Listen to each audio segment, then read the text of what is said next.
चुकीचा आकडा आता पुढे येतोय, त्यानुसार अर्थात चर्चा सुरू झालेली आहे. तो मुख्यमंत्री कुणाचा होणार, भाजपाचा होणार का? अगदी निवडणुकांची घोषणा झाल्यानंतर पुढच्या काही दिवसांमध्ये ऐन निवडणुकांची धामधूम सुरू असताना उपमुख्यमंत्री देवेंद्र फडणवीस एनडीटीव्ही मराठीच्या कॉन्क्लेव्ह मध्ये आले होते. याच कॉन्क्लेव्ह मध्ये त्यांच्याबद्दल बोलताना एनडीटीव्ही नेटवर्कचे मुख्य संपादक संजय पुगलिया यांनी एक विधान केलं होतं. जरी तुम्ही महाराष्ट्राचे उपमुख्यमंत्री असलात तरीही जनता तुम्हाला मुख्यमंत्री म्हणून पाहते, असं एक वक्तव्य त्यांनी केलं होतं. त्यावर बोलत असताना देवेंद्र फडणवीस यांनी असं म्हटलं होतं की ही समस्या नाही, हे समाधान आहे.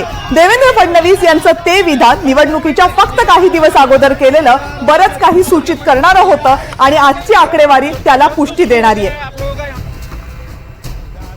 देवेंद्र फडणवीस यांनी त्यावेळेस केलेलं विधान आणि आज येणारी ही आकडेवारी याच्यात बरंच साम्य दिसतंय. आणि आता तरी महाराष्ट्रामध्ये जी चर्चा अभयसर सुरू झालेली आहे ती देवेंद्र फडणवीस यांच्या नावाभोवती सुरू झाली आहे.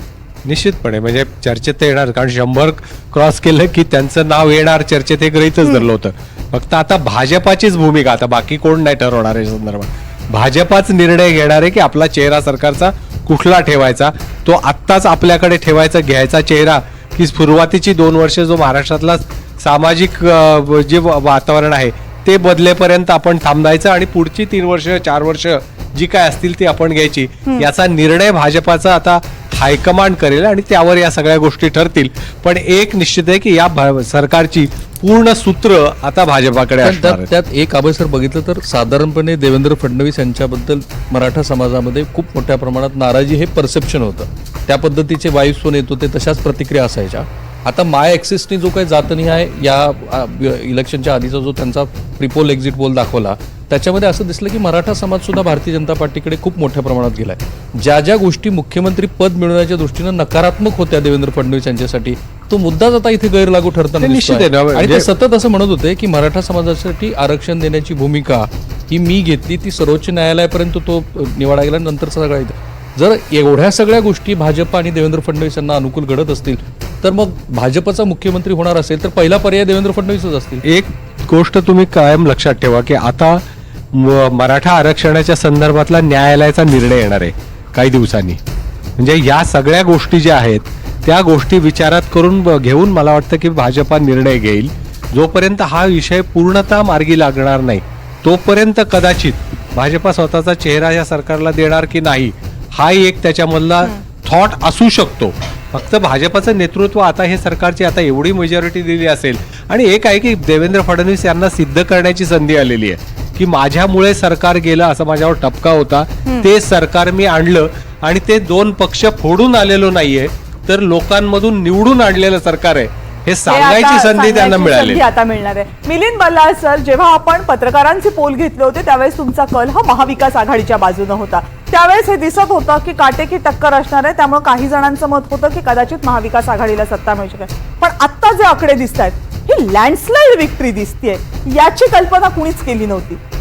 नाही, बरोबर आहे, खरंच केलेली नव्हती. आणि त्यावेळेला जो आपण सर्वे घेतला होता, म्हणजे आम्ही जे अंदाज व्यक्त केले होते तर त्याच्यात ही एवढी मोठे मतदानात वाढ होईल, एवढी टक्केवारी वाढेल, त्यामुळे हा जो 8% हे वाढलेलं मतदान कोणाचं हा जो प्रश्न गेले 2 दिवस चर्चेला येत होता तर तो स्पष्ट झाला की तो संपूर्णपणे महाविकास महायुतीकडे होता.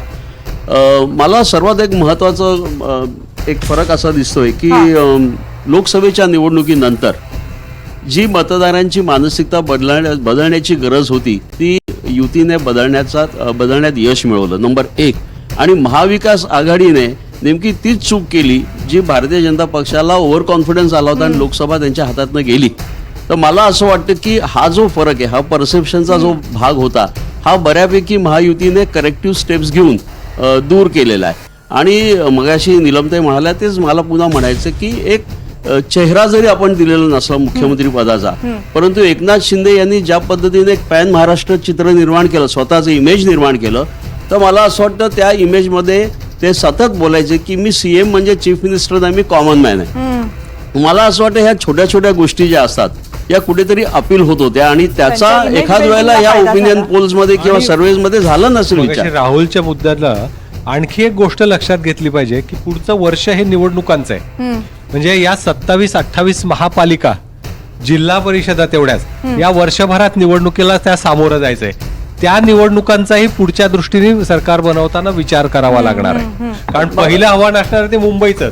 शिवसेना उद्धव ठाकरे गटाच्या याच्या पुढचं सगळं आव्हान असणार आहे ते मुंबई महापालिका राखण्याचं.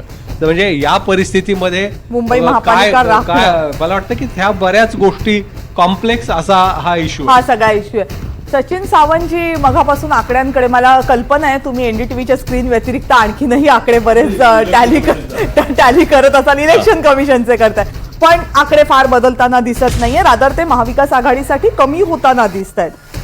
चुकलं का तुमचं? लोकसभेनंतर असं जे वाटत होतं की महाविकास आघाडीला जी एज मिळालेली आहे ती कायम राहील, तो सगळा टेपो कायम ठेवण्यामागे कुठे कमी पडली? आणि विशेषतः काँग्रेस.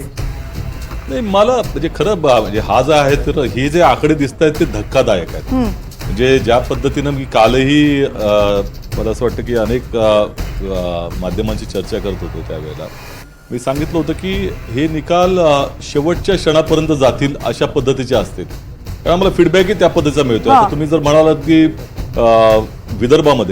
विदर्भामध्ये नागपूर हे पूर्णपणे आम्ही संपूर्ण काँग्रेसमय राहील, देवेंद्र फडणवीस साहेबांची जागा सोडली तर, अशाच तऱ्हेचं चित्र होतं. आता हे चित्र आम्हाला म्हणजे खऱ्या अर्थानं पाहायचं झालं तर याचा म्हणजे त्याला पचनी पडायला थोडासा वेळ लागेल. याचं कारण आहे की हे सगळंच विचित्र चित्र दिसतंय. संजय राऊतांच्या विधानाची री नाही ना ओढणार तुम्ही? ते संजय देखा त्यांना ते जे म्हणतायत त्याच पद्धतीची मानसिकता आमची तर आहेच ना.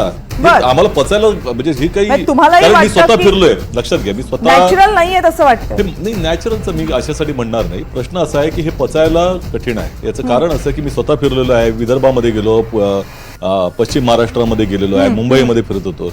हे जे वातावरण होतं आणि जे प्रश्न, मूलभूत प्रश्न ज्याच्यावरती आम्ही निवडणूक लढत होतो त्याच्याशी लोक साधर्म्य करत होती. असं नव्हतं की त्या पद्धतीनं असं आहे की आम्ही कुठेतरी आउट ऑफ प्लेस होतो असा पद्धतीचा.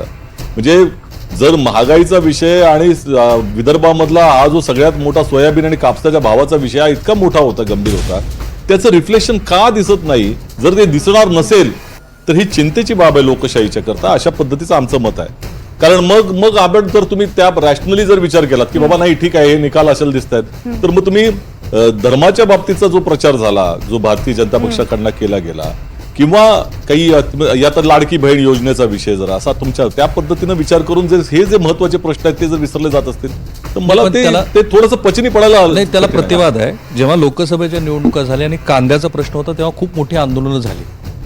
सगळ्यांना कळत होतं की सोयाबीनचा प्रश्न आहे, कापसाचा प्रश्न आहे. मला सांगा, महाविकास आघाडीतल्या कुठल्या पक्षानं आंदोलन केली? मी तुमच्या सगळ्या काँग्रेसच्या वरिष्ठ नेतृत्वाला विचारत होतो की संविधान हा विषय महाराष्ट्रामध्ये इरिलेव्हंट आहे विधानसभा निवडणुकीसाठी. तुमचा फोकस कशाला हवा आहे? तर ज्या 160 विधानसभा मतदारसंघामध्ये सोयाबीन महत्त्वाचा प्रश्न आहे, कापूस महत्त्वाचा प्रश्न. बरं, शेतकऱ्यांना जेव्हा तुम्ही विचारत होता तेव्हा शेतकरी म्हणायचे की आम्हाला शेतमालाला भाव मिळत नाही. पण पर्याय म्हणून काँग्रेस राष्ट्रवादीकडे का त्यांनी जावं अशा पद्धतीचा भाव शेतकरी व्यक्त या संदर्भामध्ये घेऊयात, पण त्या अगोदर भाजपचे नेते प्रवीण